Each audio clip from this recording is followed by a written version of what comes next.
The maternity ward of Steady Grace Hospital, Port Harcourt, was unusually quiet that night, save for the soft hum of monitors and the distant wails of newborns. The antiseptic scent mingled with talcum powder and the nervous energy of mothers on the edge of giving birth. Outside, the city slept, unaware of the lives being rewritten inside the ward. Ada lay on the delivery bed, sweat beading her forehead, her hands clutching the sheets. Each contraction felt like a storm crashing against her body. But inside her chest, hope and fear battled. Across the ward, Gozi fought through her own pain. 3 miscarriages had left her fragile, desperate, and terrified. Her husband had warned her countless times that if she did not give him a son, he might leave. Now, as waves of pain shook her body, she prayed silently. God, please, don't let me fail. Don't let me lose my home. I cannot lose everything now. The nurses worked efficiently between the 2 mothers. One of them, Nurse Evelyn,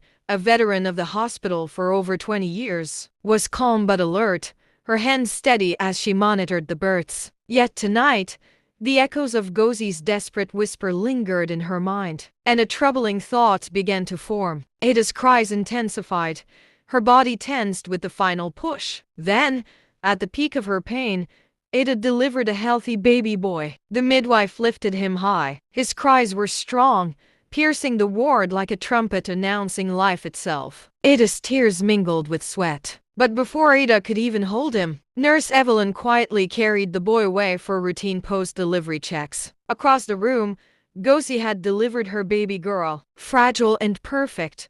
Her tiny hands curled instinctively. Evelyn's heart twisted. She remembered Gozi's whispered plea, "If I don't give him a son, my marriage is over." A dangerous idea formed in her mind, one she knew she should never act on. Yet, driven by misguided sympathy and fear, she did what no nurse should. She swapped the babies. Ada's newborn boy was placed quietly in Gozi's arms, while Gozi's newborn girl was placed into Ada's bed. A quick swap of identification tags, and the deed was done. For a brief moment, Evelyn froze, staring at the 2 babies who now lay in the wrong beds. They slept peacefully, unaware that their destinies had been rewritten. When the mothers awoke the next morning, the world seemed calm. Ada was handed a beautiful, swaddled baby girl. Exhausted, she smiled weakly, whispering, "God has given us a child. That is all that matters." Across the ward, Gozi held a newborn boy. Relief washed over her. Finally, a son, she murmured, unaware that this was not her biological child. Her heart swelled with gratitude, thinking she had satisfied her husband's wishes. And so, 2 children, 2 families, 2 destinies were changed forever.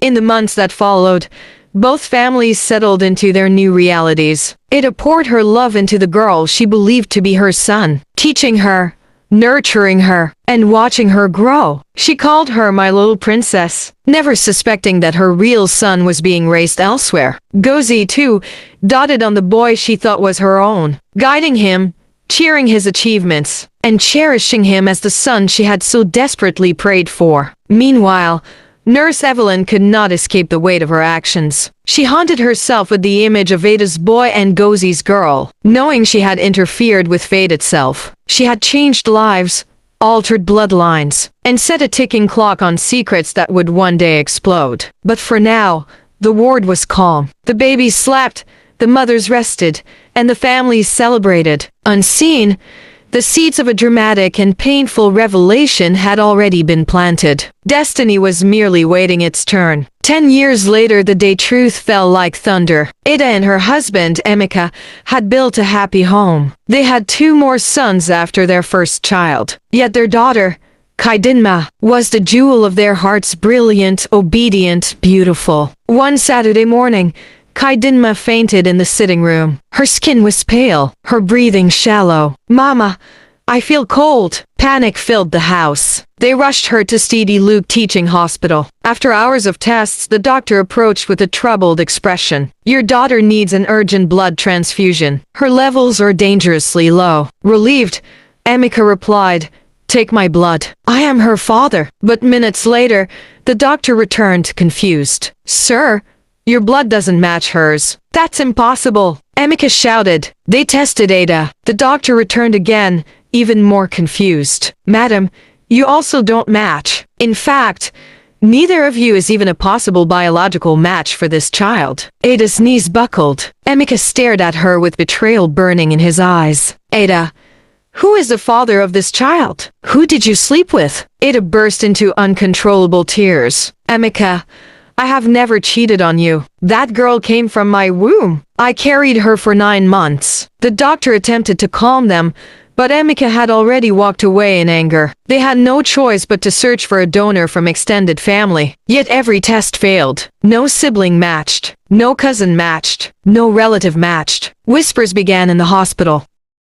Nobody in her family matches. Are they hiding something? Ada sobbed by her daughter's bedside, her hands trembling as machines beeped around them. God, please don't let my child die, please. Chidinma was placed on oxygen. Nurses moved around quickly. Her condition worsened. The doctor walked to Emeka. Sir, the only explanation is that she is not biologically related to either of you. We need to do a DNA test immediately. Emeka agreed, his heart numb. Ada cried, holding Chidinma's cold fingers. Within 24 hours, the DNA results arrived. The doctor placed the envelope on the table. Sir, madam, please sit. Emeka's jaw tightened. Ada's breath shook. The doctor opened the file and said words that shattered the world. Chidinma is not the biological child of either of you. She was switched at birth. Ada screamed. Emeka froze. The truth hit like lightning. Everything they believed, everything they loved overturned. Switched how? Who did this to us? Ada cried. And then the doctor dropped the next bomb. Your daughter was born at Stevie Matthews Hospital, correct? There was another woman who delivered the same night. A woman named Ngozi Okorie. Ada's tears stopped. Emeka stood up slowly. Are you saying our real child is with another family? Yes. And the girl here is their biological daughter. It felt as if the earth tilted. Emeka pressed his hands to his head. Ada,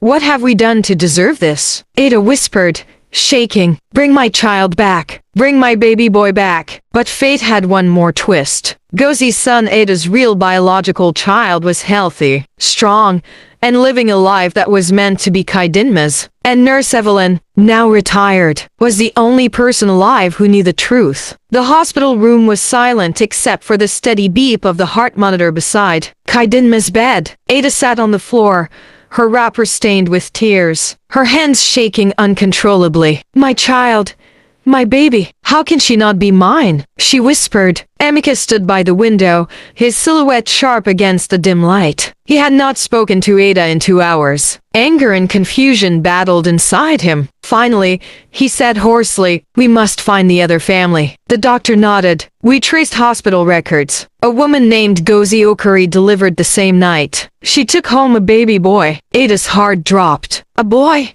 My son. Emeka exhaled sharply. That means the girl here, Chidinma, belongs to them. The doctor continued softly. We have contacted the Okorie family. They are on their way. Ada grabbed the betrayal as though it could hold her world together. An hour later, the door opened. Ngozi entered first, her expensive wrapper and gold jewelry gleaming. Behind her stood her husband, Chief Okorie, a tall, authoritative man, eyes sharp like a predator. But the moment Ngozi laid eyes on Chidinma lying pale on the hospital bed, her breath hitched. She whispered, my daughter. Ada looked up sharply, moved nervously around the room until they fell on the sick girl lying on the hospital bed. For a moment, she froze, not because she recognized the child, but because the sight was heartbreaking, a weak child fighting for life. She whispered, voice trembling with fear and confusion, Doctor, is this the girl you said is somehow connected to us? Ada's head snapped up,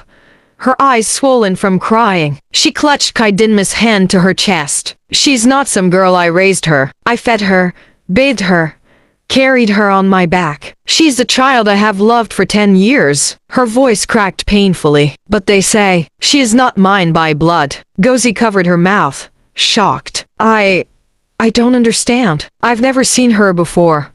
How can this child be mine? Chief Okorie stepped forward, voice sharp and stern. There must be a mistake. My wife gave birth to a boy. We celebrated. We named him. We raised him. What nonsense is this? The doctor inhaled deeply, steadying himself. Sir, the DNA results show clearly that the boy you took home is not your biological son. This girl is. Chief Okorie's face hardened. That cannot be. I was present. They told us it was a boy. Gozi began shaking. I remember being weak. I remember them taking the baby. I didn't even see the face. The nurse came back and announced, "Congratulations. It's a boy."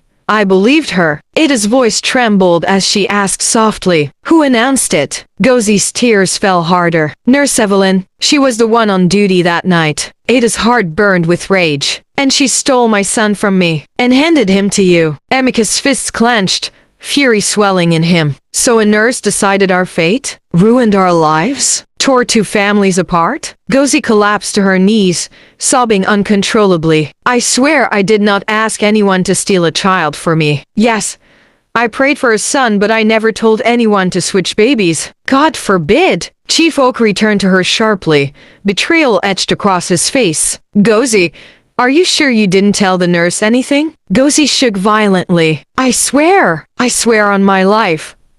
I knew nothing." The chief rubbed his forehead, breathing heavily. His pride, his lineage, his identity all shaken. Ada bowed her head, tears dripping onto Chidinma's hand. "My son, my real son, is in your house, calling another woman mama." The room went silent. The air thickened with grief, confusion, and shattered truths. Chidinma's condition worsened without warning. One moment she was weak but awake.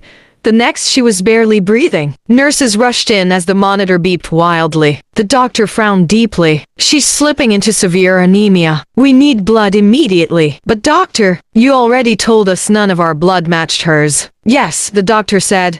"Your entire family has been tested. But since the other family is here now, let me check their blood types too. We're running out of time." Ada stepped aside as the doctor collected blood samples from Chief Okorie. "Gozi, and the boy they raised." Chief Okorie stood rigid, arms folded, impatience in his eyes until the doctor returned 5 minutes later, looking stunned. "We found a match." Ada gasped. "Who?" The doctor swallowed. "Chief Okorie, your blood matches Chidinma's perfectly." The room froze. Ada stared at him in disbelief. Emika staggered back to a wall. Gozi pressed a hand to her chest. Even the boy beside her shifted nervously. Chief Okorie frowned. "That is impossible. Why would my blood match her?" "We do not have time to debate this, sir," the doctor said urgently. "If we want to save her life, we need to collect your blood now." Okorie hesitated, pride battling confusion, then slowly extended his arm. "Take it." They drew his blood swiftly and rushed it to the blood bank. Minutes later,